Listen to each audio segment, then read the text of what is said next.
हरे कृष्ण। पता नहीं भगवान की किस प्रेरणा से मेरे जीवन में गरीब, अनाथ, विविध कष्टों से पीड़ित नर नारियों की तथा गौ आदि पशु जाति की सेवा के सुअवसर प्राप्त होते रहे हैं और उनमें अनायास ही अब तक इतनी अपार धनराशि का उपयोग हुआ है जिसकी संख्या पर विश्वास करना कठिन है। फिर आश्चर्य यह है कि बाढ़, अकाल आदि सार्वजनिक सेवा के कुछ कार्यों के अतिरिक्त कहीं किसी सेवा का विज्ञापन नहीं हुआ है और न ऐसे सेवा कार्य के लिए कभी किसी से कुछ मांगा ही गया है। भगवान की प्रेरणा से भगवान की वस्तु भगवत स्वरूप महानुभावों तथा देवियों से प्राप्त होती रही और भगवत स्वरूप अभावग्रस्त नर नारियों की सेवा में यथा योग्य लगती रही। मेरी अनुभूति में इसमें सभी दिशाओं में केवल भगवान की मंगलमय प्रेरणा ने काम किया। प्रत्येक सत्कर्म में जरा भी अभिमान न करके उसका एकमात्र कारण मंगलमयी भगवत प्रेरणा को ही मानना चाहिए। मैंने ऐसा मानने तथा अनुभव करने की चेष्टा की है, यही सभी को करना चाहिए। गोरखपुर आने के पश्चात सन 1927 से अर्थ की दृष्टि से मैं निस्वर रहा हूँ। न मेरे पास अपना एक पैसा है, न कहीं कुछ जमा है, न मैंने कुछ कमाया है। गीता प्रेस, कल्याण या अन्य किसी भी संस्था से मेरा आर्थिक संबंध नहीं रहा। न मैंने भेंट पूजा उपहार के रूप में किसी से भी एक पैसा भी लिया है। अवश्य ही मेरे द्वारा विभिन्न संस्थाओं की भूकंप, बाढ़, अकाल, अग्निकांड आदि देवी प्रकोपों से पीड़ित प्राणियों की एवं विधवा बहनों की सहायता में प्रचुर अर्थ व्यय हुआ है, पर वस्तुतः उसमें मेरा अपना कुछ भी नहीं था। यह सब हुआ है उन लोगों के भाग्य से और दाताओं के भगवत प्रेरित या स्वेच्छा प्रेरित दान से। इसके लिए किसी पर दबाव डालने की बात ही नहीं थी। मैंने ना तो किसी से मांगा है और ना अपील की है, वरन परिस्थितिवश कभी कभी दान की रकम पूरी की पूरी या अधूरी वापस कर दी है। जब भारतीय चतुर्धाम वेद भवन न्यास का निर्माण हुआ और उसके लिए दान की अपील प्रकाशित हुई, तब उसमें सप्तऋषियों के साथ मेरा भी नाम प्रकाशित कर दिया गया, पर मैंने उसमें से अपना नाम निकलवा दिया और तब पत्रों को भिजवाया। मैंने कभी अर्थ के लिए की जाने वाली अपील में अपना नाम नहीं दिया है। इस प्रकार की सहायता के लिए जो पैसे आते थे उनमें से मैंने एक एक पैसे का हिसाब रखा है। किसी की सेवा में वे पैसे लगे यह भी बराबर लिखता रहा हूँ। 3 वर्ष तक उस हिसाब को रखता था। 3 वर्ष के पश्चात उसे नष्ट कर डालता था। कहाँ से पैसा आया, किस किस को दिया गया, इससे संबंध नाम में यथा संभव ज्ञात नहीं होने देता था। कारण मैंने जिसको जो कुछ दिया है वह भगवत भाव से दिया है। वह मेरी अर्चा का एक स्वरूप रहा है। जिस कार्य के लिए जितने पैसे प्राप्त होते थे उस कार्य में उतने पैसे अवश्य लगा देता था। चेष्टा तो यह रखता था कि उसमें कुछ अपने पास से भी सम्मिलित कर दूं। मेरे पास का अर्थ है मेरे ऐसे साथी, ऐसे स्वजन जिनका मुझसे कोई अलगाव ना रहा हो। बाढ़ एवं अकाल के समय कितने रुपए बड़े रूप में वे सेवा में लग जाते थे, इसका अनुमान निम्न पत्र से लगाया जा सकता है। गोरखपुर 5 अगस्त 1934। प्रिय श्री दुजारी जी, सब प्रेम राम राम। इस समय हम लोग बाढ़ के काम में लगे हैं। पानी 4 फीट घट गया है, परंतु गांव अभी पानी में है। यहाँ गीता प्रेस की ओर से 6500 आदमियों को रोज खिलाया जाता है और गांव में अनाज नावों द्वारा भेजा जाता है। प्राय सभी लोग काम कर रहे हैं। आपका हनुमान। इसी संदर्भ में एक घटना की चर्चा करते हुए वे लिखते हैं, एक बार कपड़ा बांटने के लिए हम लोग देहातों में गए। 5-6 गांव में 7-8 घर हमें ऐसे मिले जो बाहर से बंद थे। पूछने पर पड़ोसियों ने बताया कि इन घरों की बहनों के पास पहनने की साड़ी नहीं है। जो साड़ी है वह इतनी फट गई है कि शरीर दिखाई देता है। अतः वे बहनें घर को बंद करके उसी में रहती हैं।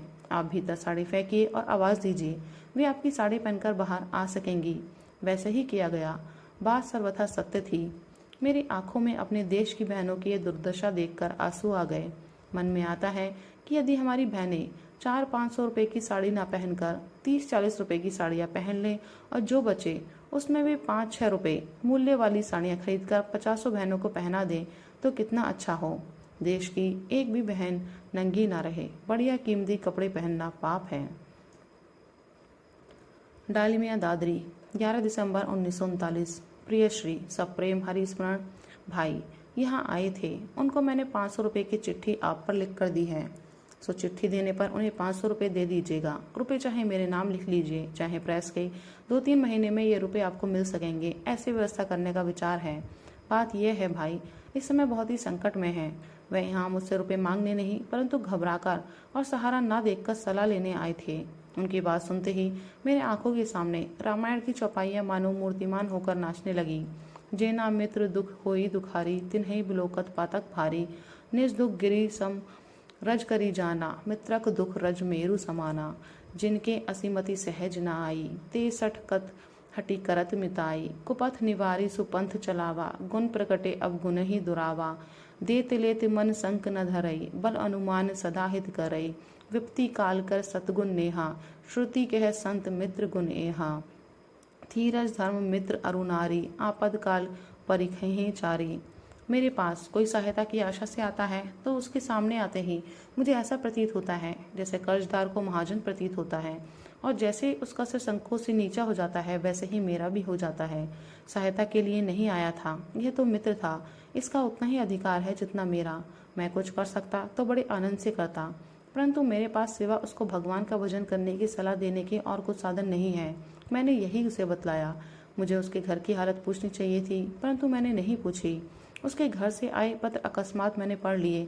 पता लगा कि घर खर्च के सामान के 20-20, 30-30 रुपए के लिए बड़ी बुरी तरह से तकाजी हो रहे हैं। तब मैंने कहने पर 500 रुपये की चिट्ठी लिख दी। 2-3 महीने में रुपए वापस आपको दे दें तो ले ही लीजिएगा, तकाजा न कीजिएगा, नहीं तो किसी तरह व्यवस्था करके रुपए मैं आपको भेज ही दूंगा। आपको यह पत्र लिखकर गुण प्रगटे अब गुण ही दुरावा इसके विरुद्ध में कर रहा हूँ। खैर यह बात किसी पर भी प्रकट न होने दीजिएगा, ना की हालत किसी को बताइएगा। 500 रुपये का एक लिफाफा दे दीजिएगा। आपका हनुमान। ऐसे अवसर भी आए जब सहायता के लिए वे अपनी पत्नी के गहनों तक को बेचने में संकोच नहीं करते थे। श्री मोहनलाल सरस्वत को लिखे गए निम्नांकित पत्र में इस प्रकार की एक घटना का उल्लेख है। श्री हरि, गोरखपुर, 30 मई 1953। प्रिय श्री मोहन जी, सादा सप्रेम हरिस्मरण। आपका पत्र मिला। एक कार्ड जयपुर से मिला था कि पत्नी को मासिक देकर रसीद लेते रहिएगा। श्री के बाबत लिखा, सो ठीक है। मुझे स्वयं उनकी बड़ी चिंता है। उनकी बीमारी की स्थिति सुनकर मैं और कुछ भी नहीं कर सकता। जो कुछ व्यवस्था हो सकी उनको दे दिया गया।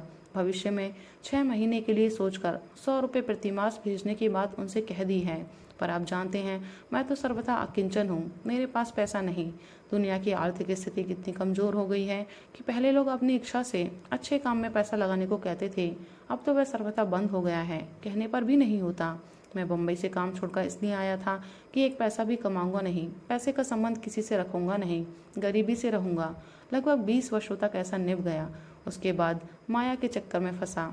पैसों का संबंध होने लगा, चाहे परोपकार के लिए ही हो, परंतु किसी से मांगा नहीं।